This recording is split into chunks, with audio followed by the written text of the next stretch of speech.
నమస్కారం కే న్యూస్ కి స్వాగతం హెడ్లైన్ చూద్దాం పిసిసి కొత్త అధ్యక్షుడిపై సస్పెన్స్ ఢిల్లీలో రాష్ట్ర నాయకత్వం మంతనాలు హడలెత్తిస్తున్న Hydra Nagarjuna N convention centre కూల్చివేత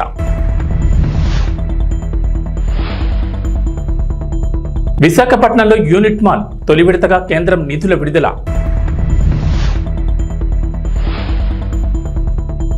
వైసీపీలో జగన్ మార్పులు చేర్పులు అనుబంధ విభాగాలకు అధ్యక్షులు 15 విభాగాలకు నియామకాలు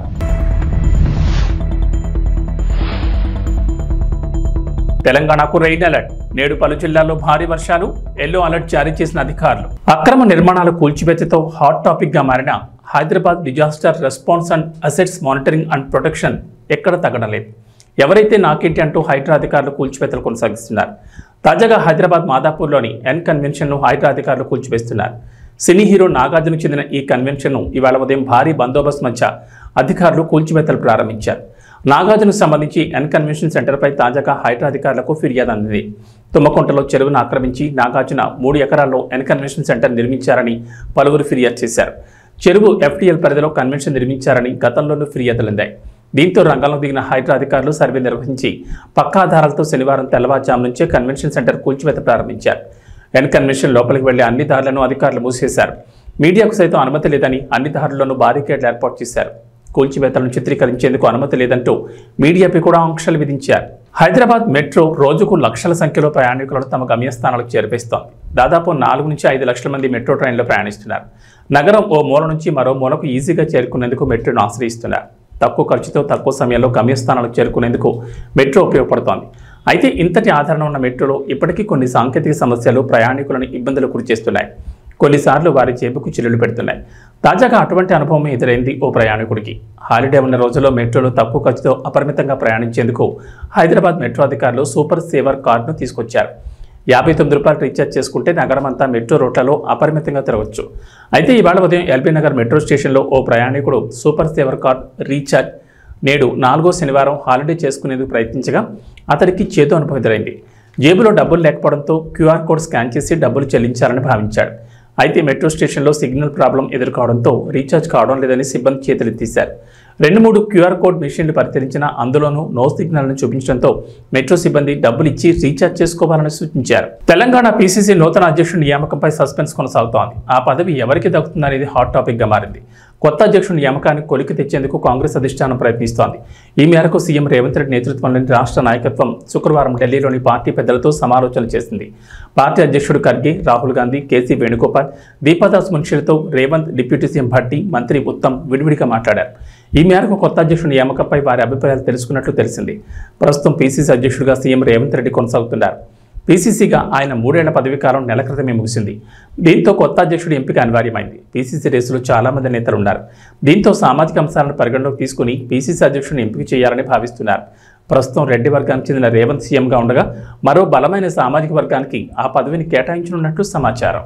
ఏపీలో వాలంటీర్లకు శుభవార్త చెప్పింది ప్రభుత్వం. వాలంటీర్ వ్యవస్థ రద్దు చేసే ఆలోచన ప్రభుత్వానికి లేదని గ్రామ వార్డు వాలంటీర్లు సచివాలయాల శాఖ సంచాలకులు ఎం శివప్రసాద్ స్పష్టం చేశారు.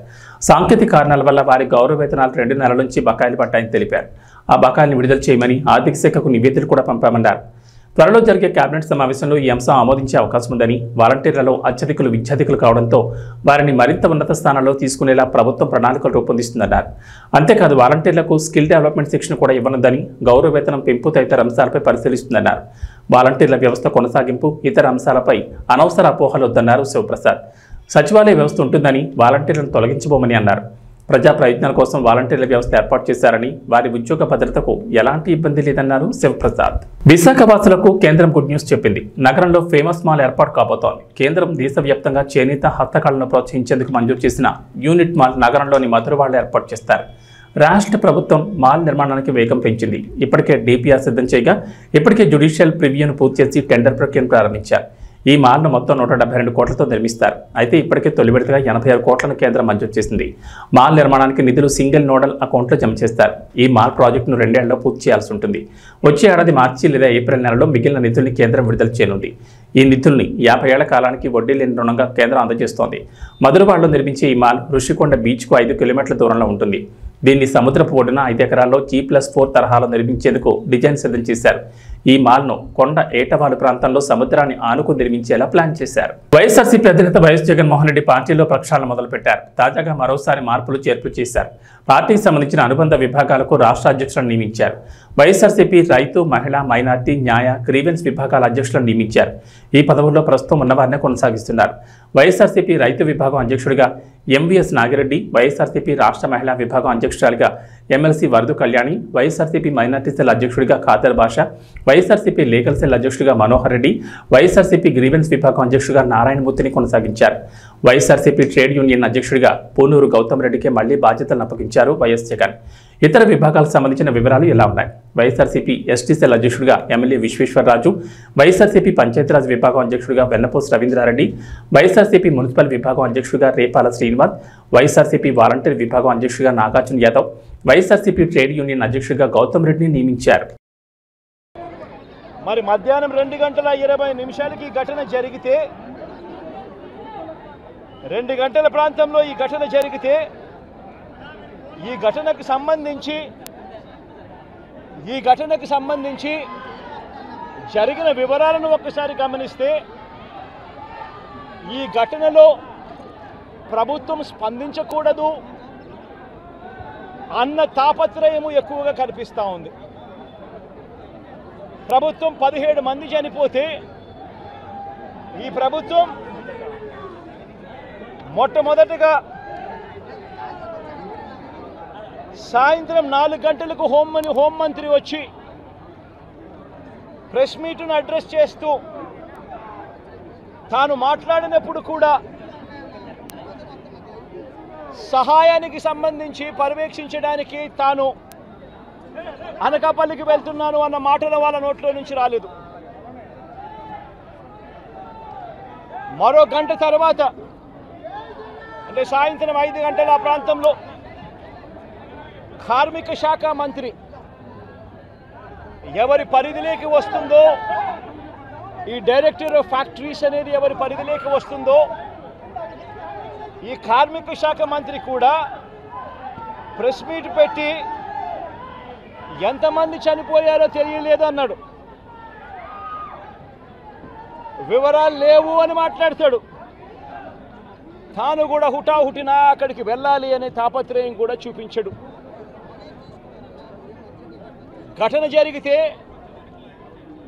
ఘటన జరిగిన తర్వాత ఘటన స్థలానికి కలెక్టర్ ఎప్పుడు పోయాడు, అధికారులు ఎప్పుడు పోయారు, కమిషనర్ ఎప్పుడు పోయారు అన్నది ఒక్కసారి గమనిస్తే ఇంకా బాధ కలిగించే అంశాలు. అధికార పార్టీకి సంబంధించిన నాయకులు ఎప్పుడు పోయారు అని చూస్తే ఇంకా బాధ కలిగించే అంశాలు. కనీసం ఘటన జరిగితే కనీసం అంబులెన్స్ను కూడా కనీసం మొబిలైజ్ చేసి ఆ ప్రాంతానికి తీసుకుని రాని పరిస్థితి. బాధితులు ఎవరైతే ఉన్నారో వాళ్ళందరినీ కూడా కంపెనీకి సంబంధించిన బస్సుల్లో తీసుకొస్తా ఉన్నారు, హాస్పిటల్లోకి తీసుకొని పోయే పరిస్థితి. నేను ఒకసారి తేడా గమనించమని అడుగుతా ఉన్నా. ఇలాంటి ఘటనే ఒకసారి మా ప్రభుత్వ హయాంలో కూడా జరిగింది. ఎల్జీ పాలిమర్స్ అనే ఘటన జరిగింది. కోవిడ్ మహమ్మారి ఉన్న సమయం అది. మేలో జరిగింది. మే 2020 ప్రాంతంలో జరిగింది. ఒకవైపున కోవిడ్ మహమ్మారి ఉన్నప్పటికీ కూడా ప్రభుత్వం ఎలా పలికింది, ఎలా స్పందించింది అని ఒక్కసారి కంపారిజన్ చేయాలి. ఆ ఘటన తెల్లవారుజామున రాత్రి 3:40 తెల్లవారుజామున 3:40కి ఆ ఘటన జరిగితే తెల్లవారుజామున 3:40కి ఆ ఘటన జరిగింది. పట్టపగలు కాదు. జరిగితే 5 గంటలకల్లా కలెక్టర్ స్పాట్లోకి వెళ్ళాడు, కమిషనర్ స్పాట్లోకి వెళ్ళాడు. అంబులెన్స్ని అప్పటికే ముమ్మరంగా మోహరించేసాయి. గవర్నమెంట్ అంబులెన్స్ అన్నీ కూడా తీసుకొచ్చాయి. ప్రతి బాధితునికి కూడా తోడుగా ఉండే కార్యక్రమం జరిగింది.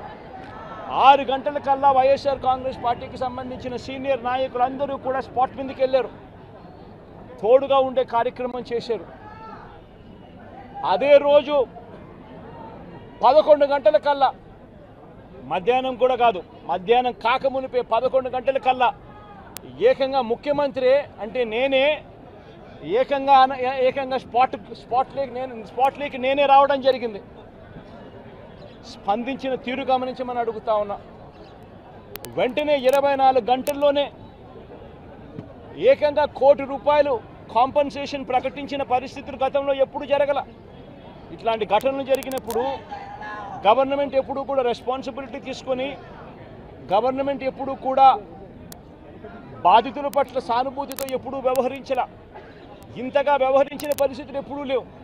మొట్టమొదటిసారిగా ₹1 కోటి కాంపన్సేషన్ ఇచ్చిన ఏకైక ప్రభుత్వం మొట్టమొదటగా వైఎస్ఆర్సీపీ ప్రభుత్వమే, మన ప్రభుత్వమే, జగన్ ప్రభుత్వమే ఇచ్చిందని కూడా చెప్పడానికి కూడా సంతోషపడతా ఉన్నాను నేను. ఇక్కడ 24 గంటల్లోనే ఏకంగా ₹30 కోట్ల అక్కడికి ఇమీడియట్లీ పంపించి బాధితులకు తోడుగా నిలబడడం జరిగింది.